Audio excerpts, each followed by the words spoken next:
자, 우리는 지난주에 모압 왕 발락이 이스라엘과 전쟁하기 위해서 발람이라는 아주 유능한 선지자를 초청합니다.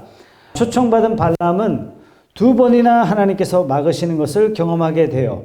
임의로 말하지 말고 너는 내가 너에게 하는 말만 전하라. 이렇게 명을 받고 발락을 만나러 바알 산당에 오르는 장면까지 나옵니다. 사랑하는 성도 여러분, 성도는 이 세상의 저주 앞에 또 세상의 미움 앞에 두려워하지 말아야 됩니다. 우상들에게 전하는 미신들의 하수인들 앞에 벌벌 떨어서는 절대로 안 돼요.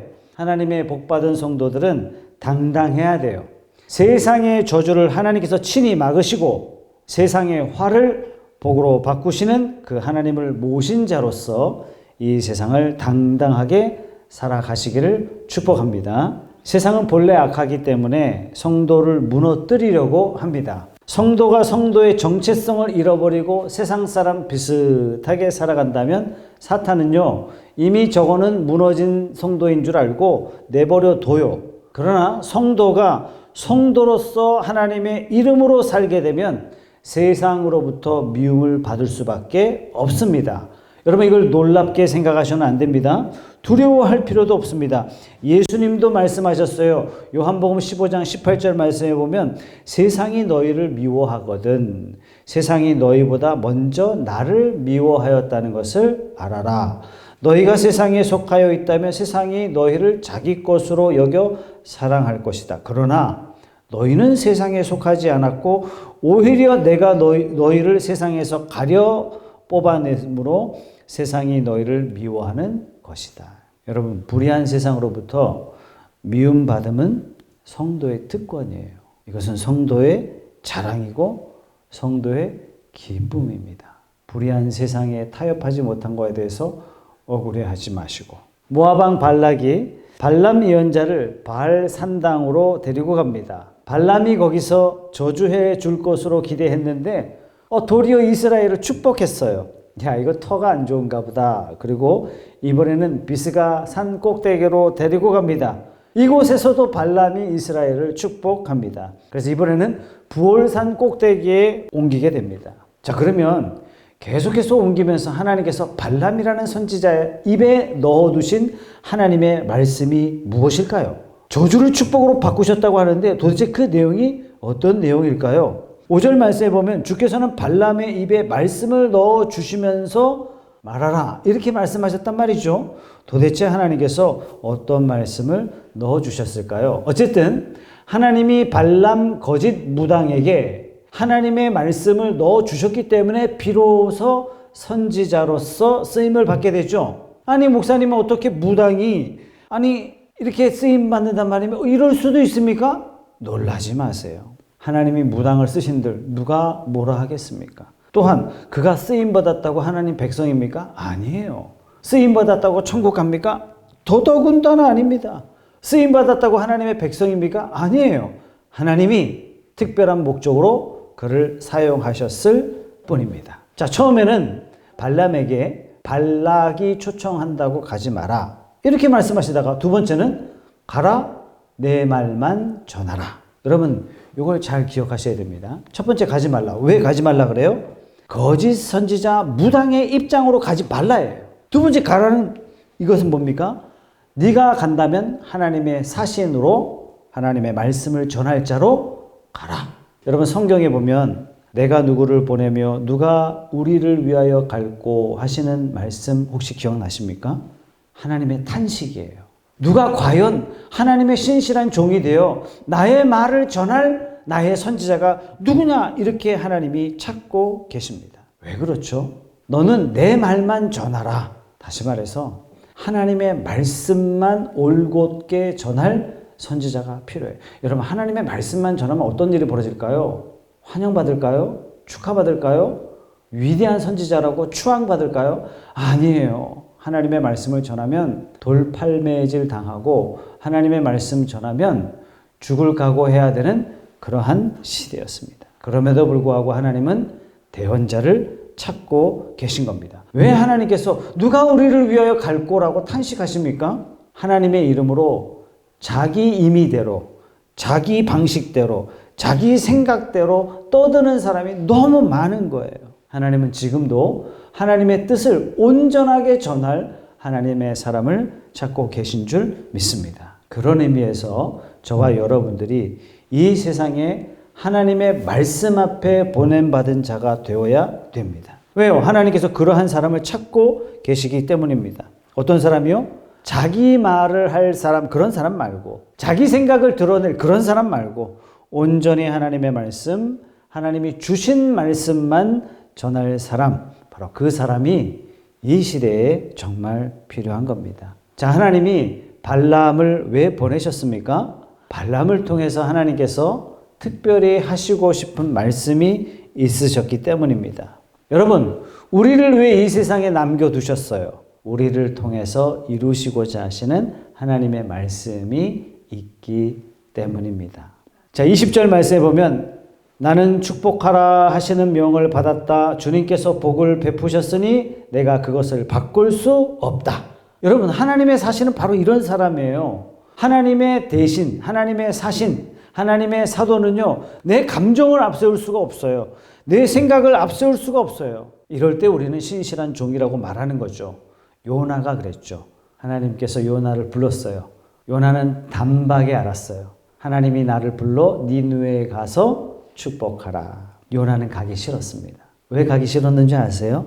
이겁니다. 지금 일제시대에 저보고 도쿄 가가지고 복음 전하란 얘기예요. 그들을 축복하고 그들을 사랑한다라고 하나님의 마음을 네가 가서 전하란 얘기예요. 하나님, 내가 미쳤습니까? 우리 일가 친척이 다 저 일본 놈들한테 다 죽임을 당했는데 내가 어떻게 그들에게 가서 복음을 전할 수 있냔 말이에요. 그래서 요나가 다시스로 도망갑니다. 하나님께서 물고기 뱃속에서 묵상할 시간을 주십니다. 결국 요나는요, 마음에 탐탁지 않았어요. 그리고 대충 니느웨에 가서 복음을 전합니다. 어떤 일 벌어졌어요?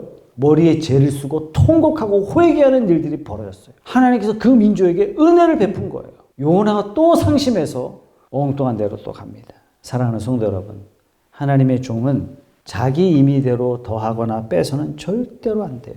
하나님의 뜻을 그대로 전달해야 됩니다. 그대로 전달할 때 이것이 충성됨이요 신실함이에요. 여러분, 종에게 필요한 건 똑똑함이 아니에요. 잘남이 아니에요. 하나님은 잘난 사람, 똑똑한 사람 안 쓰신다고요. 어떤 사람 써요? 충성된 사람. 네, 하나님하고 충성된 사람을 쓰세요. 어떻게 해요? 나는 너에게, 내가 너에게 하는 말만 전하라. 여러분, 이것은 설교자에게 더더욱 중요한 부분이 아닐 수가 없습니다. 설교자에게 중요한 정도가 아니라 어찌 보면 이것은 설교자에게 목숨이 걸린 그런 부분이다. 이렇게 말씀드릴 수 있는 거죠. 발람은 자기 말대로 했다가는 하나님이 아예 보내지도 않았을 겁니다. 그런데 하나님께서 내가 너에게 하는 말을 위해서 가라. 설교자도 내가 성도들에게 주는 말을 전하라. 전하로 나온 사람이에요. 구약의 선지자들은 이걸 어겼기 때문에 예루살렘이 멸망을 당하죠. 예수님 당시의 지도자들이 바로 이것을 어겼기 때문에 메시아이신 예수 그리스도를 십자가에 못 박는 사건이 벌어집니다. 여러분, 과거에는 교회에서 7일을 해요. 성도들이 잘못하면 7일을 합니다. 그 7일을 받아야 됐어요. 옛날 당시에는 이사를 함부로 갈 수 없었던 그런 시대였어요. 지금은요, 교회에서 무슨 7이에요? 교회가 성도를 치리하는 것이 아니라 성도가 교회를 치리하고 있어요. 성도가 교회를 골라요. 성도가 목사를 골라요. 내 입에 맞는 스타일과 내 마음에 부합되는 교회를 찾아다녀요. 내가 듣고 싶은 말을 해주는 목사를 찾아다니는 시대가 되었습니다. 그래서 말세 시대예요. 여러분, 우리가 생각하는 것보다 어쩌면 더 참담한 시대를 우리는 살아가고 있는지 모르겠습니다. 자, 하나님께서 발람에게 주신 말씀, 이르신 말씀이 무엇인지 7절에 보세요. 발람이 예언을 선포하였다. 발락이 나를 시리아에서 데려왔다. 모압의 왕이 나를 동쪽 산골에서 데려왔다. 와서 자기에게 유리하게 야곱을 저주하라 하고 와서 이스라엘을 규탄하라 하였지만 하나님이 저주하지 않으시는데 내가 어떻게 저주하며 주님께서 꾸짖지 않으시는데 내가 어떻게 꾸짖으라? 바위 산꼭대기에서 나는 그들을 내려다본다. 언덕 위에서 나는 그들을 굽어본다. 홀로 사는 저 백성을 보아라. 그들 스스로도 자신들을 여느 민족들 가운데 하나라고 생각하지는 않는다. 저주하라 이렇게 했지만 아니 하나님이 복 주시는 민족을 어떻게 저주합니까? 그래서 뭐라고 얘기합니까? 홀로 사는 저 백성을 보라. 무슨 뜻입니까? 왕따 백성을 봐라 이 뜻입니까? 아닙니다. 택함 받은 매우 특별한 저 민족을 보라 이런 뜻이에요. 왜 특별해요? 모든 민족의 아비요 제사장 나라요. 그래서 굉장히 특별한 민족이란 얘기예요. 그래서 기타 등등 여러 나라와 완전히 다르다라고 발람이 하나님의 말씀을 발락에게 지금 전하고 있는 겁니다. 10절 보세요. 티끌처럼 많은 야곱의 자손을 누가 셀 수 있겠느냐? 먼지처럼 많은 이스라엘의 자손을 누가 셀 수 있겠느냐? 무슨 뜻입니까? 하나님께서 아브라함에게 약속하셨잖아요. 큰 복을 주고 내 씨로 말미암아 번성하게 돼서 하늘의 별과 같게 될 것이고 바닷가의 모래와 같게 될 것이다. 여러분 이집트로 내려간 야곱의 후손은 몇 명이에요? 70명이었어요. 광야로 나올 때는 몇 명이었어요? 200만 명이 넘었어요. 이 200만 명이 넘는 모래 같은 하늘의 별과 같은 이 민족들이 홍해를 건넙니다. 여러분 이 놀라운 하나님의 섭리를 지금 누구 입을 통해서 하나님께서 간증하고 계세요? 발람이라는 무당 같은 거짓 선지자의 입을 통해서 하나님의 위대한 역사를 발락에게 확인시켜 주시고 계신 겁니다. 우리가 불의한 세상 앞에 확 나를 드러낼 필요가 없어요. 하나님께서 저들의 입을 통해서 하나님께서 하나님의 성도들을 복되게 세워 주실 줄 믿습니다. 그 후반절은 더 놀랍습니다. 10절 후반절에 나는 정직한 사람이 죽듯이 죽기를 바란다. 나의 마지막이 정직한 사람의 마지막과 같기를 바란다. 무슨 뜻입니까? 의인과 같기를 원합니다. 의인의 마지막과 같이 되기를 원합니다. 다시 말해서 성도의 마지막처럼 나도 그렇게 되고 싶습니다. 왜요? 성도의 죽음은요 영광으로 가는 관문이라는 얘기예요. 그러나 불신자의 죽음은 뭡니까? 저주요. 완전한 멸망이잖아요. 발람이 그렇게 얘기하는 거예요. 나도 성도처럼 마지막이 저렇게 복되면 좋겠습니다. 이렇게 이야기하고 있는 겁니다. 이 말을 듣고 있던 모압 왕 발락은 기가 차죠. 이스라엘 빨리 저주해달라고 불러놨더니 온갖 선물 다 보내서 불러놨더니 아니 저주하는 것이 아니라 지금 축복하고 있는 거예요. 그래서 발람이 말합니다. 12절 말씀 주께서 나의 입에 넣어주시는 말씀을 말하지 말란 말입니까? 성도 여러분 우리도 이렇게 살아야 돼요. 하나님의 음성 앞에 침묵을 지키는 자가 세상을 더럽히는 것과 같은 겁니다. 발락이 안 되겠다 싶어서 이번에는 비스가 산 꼭대기로 데려갑니다. 조금 전에는 어디 있었어요? 바알의 산당 꼭대기에 있었단 말이죠. 지금은 비스가 산 꼭대기로 오릅니다. 정상이 다르다는 얘기예요. 정상이 다르다는 얘기는 무슨 뜻입니까? 각각 모시는 신이 다르다라는 겁니다. 여러분 우상숭배의 본질이 바로 이겁니다. 우상숭배는 지난주 주일날 말씀드렸듯이 알라딘의 마술램프와 똑같아요. 신 당신이 뭔지 나는 모르지만 일단은 내가 비나이다 이 신이고 저 신이고 잡신이고 그 상관하지 않아요. 능력이나 된다면 내 소원이나 들어주시오. 거기에 필요한 모든 재물은 뭐든지 내가 다 갖다 바치겠소. 사랑하는 성도 여러분 오늘날 우리가 하나님을 우상대하듯 섬겨서는 안 됩니다. 하나님은 우상이 아니라 우리의 아버지시요 우리 여호와 하나님 우리 인생의 주인 되신 줄 믿습니다. 발락의 말을 보세요. 사탄의 특징을 여러분들이 보시는 겁니다. 13절에 어떤 사탄의 특징이냐 보세요. 발락이 그에게 말하였다. 나와 함께 다른 곳으로 가서 보시기 바랍니다. 거기에서는 그들의 일부만 보일 것입니다. 그들이 전부 다 보이지는 않을 것이니 거기에서 나에게 유리하도록 그들을 저주하여 주시기 바랍니다. 여러분 모든 불신앙, 모든 불평, 모든 불만은 전체를 보지 못하기 때문에 일어나는 것입니다. 여러분 가로막힌 홍해만 본다면 원망과 불평이에요. 하나님 미쳤어요? 우리를 이 홍해 앞에 수장시키려고 애굽에 매장지가 없어서 우리를 여기까지 데리고 왔단 말이에요. 그러나 하나님의 계획은요. 이집트 그 위대한 강군들을 다 몰살시키고 너희들 앞에 막혔던 홍해를 완전히 갈라서 마른 땅 건너듯 건너게 하실 위대한 역사를 이스라엘 백성들은 보지 못하기 때문에 불평하고 원망하고 있는 겁니다. 하나님의 전 역사를 보지 못하기 때문에 일부만 보기 때문에 원망하고 불평하고 불만하고 여러분 사탄은요 항상 일부분만 보게 해요. 하나님의 말씀도 전체를 보시기 바랍니다. 성경 66권 전체를 보면요, 예수님만 보여요. 이 하나님의 말씀 속에는 하나님의 은혜, 긍휼, 자비를 우리는 만날 수 있습니다. 우리가 성경을 자꾸 일부분만 보려고 그래요. 축복만 골라내려고 그래. 나한테 위로되는 말씀만 찾아내려고 그래요. 내 인생의 교훈만 찾아내려고 해요. 내 비즈니스에 유리한 것만 찾아내려고 해요. 그러면 안 됩니다. 바울이 이 하나님의 말씀을 어떻게 전합니까? 영원부터 만물을 창조하신 하나님 속에 감추어졌던 비밀의 경륜이 나타났다. 그 말씀 하나하나 대하는 태도가 완전히 다른 거예요. 그 비밀의 경륜이 뭐예요? 창세기부터 우리를 향한 하나님의 깊으신 사랑, 구원의 원리가 말씀 곳곳에 담겨져 있는 겁니다. 사랑하는 성도 여러분, 저는 설교할 때 이 부분만 전하기로 했어요. 출애굽기, 레위기, 민수기 말씀을 주의 깊게 여러분들이 잘 살펴보면 굉장히 중요한 공통점을 여러분들이 찾으실 텐데, 항상 1절 말씀에 이렇게 말씀하세요. 여호와께서 모세에게 명령하셨다. 그리고 마지막 부분은 모세가 말씀하신 대로 명하신 대로 행하였다. 이렇게 마무리가 됩니다. 여러분 왜 그럴까요? 우리가 이 부분을 굉장히 진지하게 고민하면서 생각해 봐야 됩니다. 나를 위해서 하나님이 존재하신다면 하나님은 알라딘의 마술 램프예요. 교회는 내 입맛에 맞아야 돼요. 설교도 내 스타일에 내가 듣기 좋아야 되는 거야. 죄 이런 부분 제발 좀 하지 마. 저주 하지 마.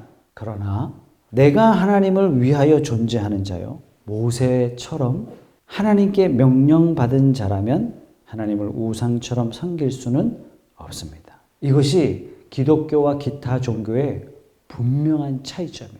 모든 기타 종교 잡신들은요, 자기를 위해서 신들이 존재해요. 그러나 기독교는 완전히 다릅니다. 오늘날 의외로 한국교회 많은 성도들이 마치 기타 잡신들 대하듯 하나님을 대하는 경향이 오늘날 한국교회에 두드러지게 나타나고 있습니다. 자, 옮겨간 장소에서 발람이 선지자로 또 예언을 합니다. 그게 그 유명한 19절의 말씀이에요. 하나님은 사람이 아니시다. 거짓말을 하지 아니하신다. 사람의 아들이 아니시니 변덕을 부리지도 아니하신다. 어찌 말씀하신 대로 하지 아니하시랴. 어찌 약속하신 것을 이루지 아니하시랴. 하나님은 거짓말 안 하세요. 하나님은 변덕이 없으세요. 말씀하신 대로 하세요. 약속하신 것은 반드시 이루시고야 맙니다. 자, 그러면 하나님 뭐 말씀하셨어요? 하나님 뭐 약속하셨습니까? 그걸 여러분들이 생각하셔야죠. 바로 이 말씀과 약속한 것을 어떻게 하신다고요? 그것을 지어 성취하는 여호와, 내가 말하였으니 반드시 이루리라. 너희 속에 착한 일을 시작하신 이가 그리스도 예수의 날까지 이루실 줄을 우리가 확신하노라. 여러분, 발락은 일부만 보고 예언하라 그랬는데 하나님 어떤 분이에요? 알파와 오메가요. 처음과 나중이요. 시작과 끝이신 온 우주를 통찰하시는 그 하나님 여호와께서 우리에게 뭐 말씀하셨죠? 뭐 약속하셨습니까? 지금 모압 왕 발락은 발람을 부른 이유가 저주하라, 음해하라 이렇게 불렀는데, 아니 저주를 쏟아붓는 마술을 요청했는데 발람이 이렇게 고백합니다. 23절 말씀에 야곱을 맞설 마술은 없다. 이스라엘에 맞설 술법도 없다. 이제는 사람들이 야곱과 이스라엘에게 물을 것이다. 하나님이 하신 일이 어찌 그리 크냐고. 하나님이 복 주시려고 작정하셨는데 그걸 돌이킬 방법이 없습니다. 예수님 약속하셨죠. 음부의 권세가 이기지 못하리라. 사도 바울도 이렇게 고백했어요. 만일 하나님이 우리를 위하시면 누가 우리를 대적하리요? 어떤 것도 우리 주 예수 그리스도 안에 있는 하나님의 사랑에서 끊을 수 없으리라. 악한 이의 저주, 세상의 악한 무리들로부터 음해받는 것 두려워하지 마십시오. 하나님께서 여러분들을 지키시고 인도하실 줄 믿습니다. 그런데 이 상황이 지금 이스라엘 백성들이 안 나타나잖아요. 이방 나라 왕과 이방 나라 선지자와 하나님 사이에 벌어지는 일인데, 이 말씀, 이 배경 자체가 너무나 충격적이에요. 어떤 면에서 충격적이냐면요, 21절 말씀 보세요. 주님께서는 야곱에게서 아무런 죄도 찾지 못하였다. 여러분 정말 그렇습니까? 주님께서는 이스라엘에게서 어떤 잘못도 발견하지 못하였다. 정말 그렇습니까? 그들의 주 하나님이 그들과 함께 계신다. 주님을 임금으로 떠받드는 소리가 그들에게서 들린다. 여러분 객관적으로 한번 생각해 보세요. 지금 이스라엘은 어떤 상황입니까? 이스라엘 사람들은요, 하나님의 약속을 거부했어요. 가나안 땅을 거부했단 말이에요. 그들은 원망하고 불평하는 자리에 앉아 있는 상황이에요. 하나님을 향하여 온갖 짜증을 다 부리고 있는 그런 상황입니다. 세상에 이런 나쁜 놈이 어딨어 할 만한 그런 상황이란 말이에요. 그런데 이방 나라 왕을 향하여 하나님께서 자신의 마음을 어떻게 나타내시는가 보세요. 내가 너희를 사랑하리라. 내가 너를 복되게 하리라. 내가 너를 축복하리라. 이렇게 아브라함에게 약속받은 그 나라 백성들이기 때문에 하나님이 그들을 다 덮어서요. 다 덮고 사랑하세요. 하나님의 신실한 사랑이 여러분 느껴지십니까? 하나님이 아브라함에게 약속하신 그 언약에 얼마나 열심을 가지고 이 약속을 지켜나가시는지 여러분 보이십니까?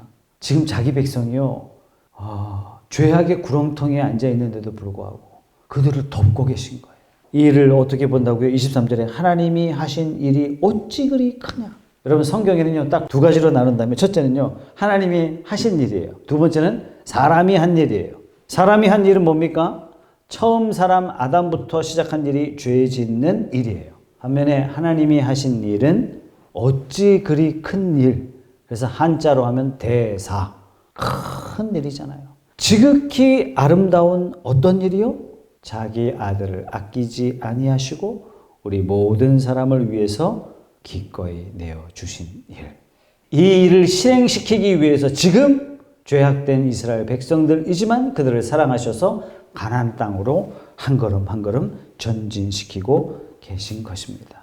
여러분 교회는 어떤 것입니까? 죄를 조금 털어낸 인간들이 모인 집단들이 교회입니까? 아닙니다. 죄 지은 인간이 모인 곳이 교회입니다. 또 모여서 하는 일은 뭐예요? 죄 짓는 일이에요. 그런데 이곳에 하나님의 은혜가 있어요. 어떻게 해요? 예수 그리스도를 믿는 자에게 그리스도의 십자가의 은혜가 다시 우리를 사로잡는 일들이 우리 가운데 벌어집니다. 내가 긍휼함을 받고 내 형제 자매들을 용서함으로 이 하나님의 은혜가 우리에게 다시 덧입혀지는 겁니다. 지금 이스라엘 백성들은 아니 우리를 이집트에서 왜 꺼냈냐고 불평하고 원망하면서 반역했던 이들은 과연 하나님께서 자신들을 이처럼 사랑하고 계심을 알고 있었을까요? 22장, 23장, 24장은요. 이스라엘 백성들이 전혀 모르는 상황에서 벌어지고 있는 하나님께서 지키시고 인도하시는 사랑을 베푸시는 놀라운 차례입니다. 하나님께서 이처럼 저와 여러분들을 사랑하시는 줄 믿으십시다. 그리고 우리가 알 수 없어요. 그 위험 가운데서도 친히 하나님께서 여러분들을 지키시고 인도하시고 보호하시고 여러분들을 향하여 이 세상에 대해서 내가 이들을 어떻게 살아가는 줄 아느냐? 이들은 죄가 없다. 하나님께서 여러분들을 지키시고 보호하시는 줄 믿으시기 바랍니다.